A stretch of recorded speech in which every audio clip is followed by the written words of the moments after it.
तर माझ्या बर्थडेला मी कॉलेजमध्ये डायरेक्ट साखरच वाटली भाऊ. तर नमस्कार मंडळी, मी आदित्य आणि आज आहे माझा बर्थडे.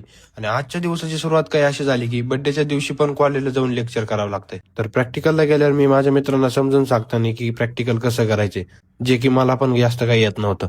तर त्यानंतर आमचे लेक्चर्स वगैरे सगळे संपले होते. तर कॉलेजमध्ये फिरताना आम्ही ग्राउंडकडे गेलो. तर तिथं काय रनिंगची कॉम्पिटिशन चालू होती. तर ते बघत होतो आणि तितक्यात आमचा एक मित्र म्हणतो की हे ग्राउंड किती एकराचं असेल. तर बघा, शेतकऱ्याचे पोरं जिथं जाईन तिथं शेतीविषयीच बघतात. तर मग काय, आम्ही लगेच मोबाईल काढून मोबाईलवर ग्राउंड मोजलं आणि ते ग्राउंड काय 4 एकराचे थोडं कमी भरलं. तर त्यानंतर फोटो वगैरे काढून आम्ही बसलो लेक्चर हॉलला. You tell me what is the working methodology? Working method is the laptop. बताओ भाई, बताओ भाई.